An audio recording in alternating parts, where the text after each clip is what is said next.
안녕하십니까. 부부 펀드하기 명준입니다. 자, 오늘은요, 다 큰 자녀 마음껏 부려먹어라. 이런 말씀을 드리고 싶네요. 자, 얼마 전에 고2짜리 저희 아들하고 고1짜리 연년생인데요. 두 아이들을 수련 프로그램에 보냈습니다. 네, 갔더니 이제 그분들끼리 조를 만들고 또 대학생 리더가 이렇게 조장이 되는 그런 과정이었는데요. 자, 그 팀의 첫 번째 주는 어떤 그 수련원에서 주는 프로그램 중에 하나가 과일을 깎는 거였습니다. 사과를 주면서 사과하고 과도를 주면서 이걸 깎아 먹으라는 건데 참 놀라운 사실은요.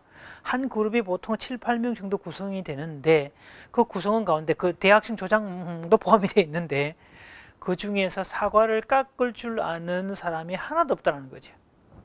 다들 망연자실하게 뭘 어떻게 해야 될지 몰라서 그러고 있는 상황이고, 자, 그래서 이제 조장이 자기 또 체면이 있으니까 사과를 깎기 시작을 하는데 껍질 두께가 그냥 1cm를 그냥 10mm를 넘더라는 겁니다. 아이들의 표현으로. 아까부터 죽는 줄 알았대요. 결국은 그래서 본인들이 자기들이 나서 가지고 이제 중고등 과정이 이제 자기들 뭐 과정이니까 조가 따로 떨어졌으니까 그 딸아이는 이쪽에서 아들 아이는 저쪽에서 각자가 과도를 들고 사과를 깎아서 나눠줬다는 그런 이야기들 참 보았습니다. 참 이게 우리 사회의 어떤 단면일 것도 같아요. 아이들이 다 컸음에도 불구하고 사과 하나 깎을 줄 몰라서 뭐 이렇게 하는 그런 것들이 있는데요. 그래서 아이들이 돌아와서 그런 고백을 합니다. 평소에 시켜준 게 고맙다고요. 사실 그 사과를 깎으면서 괜히 뿌듯해지고 막 기분 좋았다는 이야기들을 하게 됩니다. 자, 그 사실 저희도 아이들 데리고 가면 시골에 가면 그런 작은 농사 일들이라든지 그런 것도 시키게 되죠. 한번 겨울에는 큰아이한테 장작 패는 거 이게 가르쳐 주었더니요. 그 TV에서 그런 모습 보고 그 화면에 나온 사람이 영 어설프다고 막 이렇게 얘기하는 모습도 보았습니다.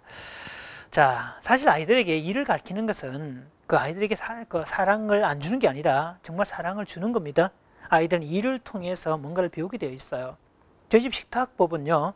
일단 식탁은 정해진 시간에 반드시 와야 되고 어떤 이유로도 식탁에 안 오면 안 됩니다. 그러니까 물론 아프거나 뭐 간밤에 아주 늦게 자서 문제가 있거나 그럴 때도 물론 사전 이제 그 양해를 구하고 그렇게 하는 거지 그냥 식탁에 안 나오는 법 없습니다. 좀 더 자겠다, 일어나기 싫다, 귀찮다 절대 불가합니다. 그리고 아이들이 일단 식탁에 앉으면 수저를 분배하게 합니다. 수저를 분배하게 하고 항상 또 티슈 하나를 빼서 물기를 딱 제거하게 하고 이런 것도 가지런히 놓는 것도 가르치고요. 먹고 나면 맛있게 먹었습니다 인사하게 하고 자신들의 그릇을 개수대에 집어넣게 합니다. 이건 뭐 이제 습관이 되어 있죠. 그리고 가끔씩 설거지도 시킵니다. 근데 이건 부탁이 아니라 명령입니다. 사실 이거 당연한 이야기입니다. 어릴 때 의존되어 있을 때야 아이가 할 수 없으니까 그런 거지만 할 수 있을 때는 일을 시키는 게 당연한 거죠. 자, 최근에 상담을 하다 보면요. 아이들에게 너무 많은 일을 시키는 너무 많은 아이들을 위해서 부모가 너무 많은 일을 하는 경우가 많습니다. 심지어는 자기 방을 치우지 않았다고 부모에게 상욕을 해대는 그런 자식들도 부모들도 꽤 있습니다. 이건 정말 잘못 키운 게 되지요. 자, 아이가 자신의 방을 치우는 것은 기분 중의 기분입니다. 뭐 팔이 부러졌거나 아플 때가 아니라면 방 청소는 의무 중의 의무지요. 그래서 어떤 면에서 부모가 자식에게 자신의 방을 제공해 준 것만 해도 부모로서 역할을 다 한 겁니다. 또 제가 아는 분 중에는요. 아이들에게 가스레인지를 못 만지게 합니다. 혹시라도 사고 나면 어떻게 하냐. 그렇다고 안 가르쳐 줄 수는 없지 않습니까? 그래서 있는 아이들이 초등학교 고학년이 됐을 때 그 가스레인지 옆에다가 사용법을 일러줬습니다. 1번 밸브를 연다. 2번 가스를 버튼을 돌려서 켠다. 잡고 있어 점화될 때까지. 3번 이렇게 쭉 정리하고 마지막에 밸브를 잠그는 데까지 그 실제로 시연도 시키고 연습도 하고 확인도 하죠. 또 우리가 이제 외출을 갔거나 혹은 문 늦게 들어오거나 하다못해 아이들이 급하게 라면 하나 끓여 먹는 한이 있더라도 또 그렇게도 하고 또 혹이 어떨 때는 아이들이 뭐 식은 밥이 있으니까 간단한 찌개를 만들기도 하고 그런 걸 통해서 아이들도 재미있게 경험을 하게 됩니다. 그런 것들도 재미있기도 하지요. 그래서 기본적으로 뭐 밥 하는 정도까지 심지어는요 딸아이들 아들내미도 그렇고요 냄비밥을 하는 것도 가르쳤습니다. 전기밥도 쓰지 않고 자 가르쳐야 되죠. 왜 생존법을 가르쳐야 되니까. 그래서 지금이라도 일을 시키는 것은 궁극적으로 자식을 위한 길입니다. 자, 전경일, 이민경 씨 부부가 쓴 부모 코칭이 아이의 미래를 바꾼다. 이 책에서도 동일한 얘기를 하고 있는데요. 요즘 어른들은 아이 대신에 너무 많은 일을 해줍니다. 그렇게 되면 아이는 제 능력을 발휘할 기회를 놓치게 되죠. 아이에게 자신이 가족의 중요한 구성원이며 가족을 위해 아주 많은 일을 할 수 있다는 자신감을 길러줘야 됩니다.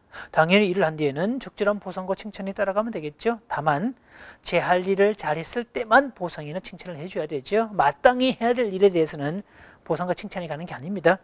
도리어 마땅히 해야 될 일은 그건 당연한 거고 하지 않았을 때 위험부담이 있고 버리더라는 게 맞지요. 권리를 차지 못하게 만드는 겁니다. 그래서 아이의 생존법은 학교나 학원에서 가르칠 수 있는 것이 아니라 집에서 가르쳐야 됩니다. 가끔 TV에서 정글의 법칙 같은 걸 보면요. 너무 귀하게 자란 아이는 아무것도 못하는 걸 보지 않습니까? 또 상대적으로 정말 험하게 자라고 어렵게 고생을 하고 난 사람들은 그런 위기를 잘 헤쳐가는 모습들을 보게 되어 있죠. 자, 세계에서 가장 많은 그 노벨상을 받았다는 유대인들은요. 아무리 머리를 쓰는 직업들인데도 불구하고 몸을 움직이는 부분에서 아무런 거리낌이 없다고 합니다. 그러니까 3D에 해당되는 그런 것들인데도 그렇게 한다는 거죠. 그 이유는 간단합니다. 워낙 많은 핍박을 받았기 때문에 내가 지금 어떤 머리를 쓰는 직업을 갖고 있다 할지라도 갑자기 어떤 핍박이나 이런 걸 통해서 디아스포라가 될 가능성이 많아졌다는 거죠. 그러면 쫓겨났을 때 뭘 먹고 살 것이냐. 그래서 반드시 몸을 움직이는 직업을 갖게 만든다는 것이고, 또 아이들은 부모가 하는 일을 돕는 걸 당연하게 생각을 한다는 거죠. 자, 이런 것들을 몸에 배웠기 때문에 일을 보고 덤벼들 수 있는 어떤 용기도 있고, 또 그런 것들을 아무 끓이지 않고 개의치 않고 하는 것 때문에 진취성도 가질 수 있게 되었다라는 뜻이 되죠. 그런 면에서 아이에게 일을 시키는 것은 아이에게 생존법을 가르치는 겁니다. 그래서 다 큰 자녀 마음껏 부려먹으십시오. 또 아이는 그 일을 하면서 도리어 부모를 돕는다는 어떤 그 기분 때문에, 그 느낌 때문에 자기 효능감도 가득 차게 될 것이고요. 관계가 더욱더 깊어지게 되겠죠. 그래서 내가 모든 것을 잘해주면서 사랑받고 인정받겠다, 그 생각하지 마십시오. 최근에 기업들도 골치를 앓고 있죠. 자기 관리를 못하는 신입사원들 때문에 아주 골머리를 앓고 있다고 합니다. 자, 분명히 기억할 것은 성공한 사람의 공통 특징 중에 한 가지는 자기 관리의 달인들입니다. 자기 관리를 하지 않고 성공했던 사람은 어디에도 없고요. 또 자신을 정리정돈할 줄 모르는 사람을 받아주는 기업은 어디에도 없습니다. 자, 그래서 부모들은 일을 시키시고 기본적인 것들은 당연히 해야 될 것들이고, 또 부모를 돕는 일도 때로는 맡기고 시켜서 아이들을 스스로 살아남을 수 있도록 하시기 바랍니다. 자, 그래서 오늘부터 조금 에너지 줄이시고요. 다 큰 자녀 마음껏 부려먹으시고, 그래서 나도 좀 편해지고 아이들 기분 좋아하고 둘 다 윈윈의 관계로 전환되시기를 바랍니다. 감사합니다.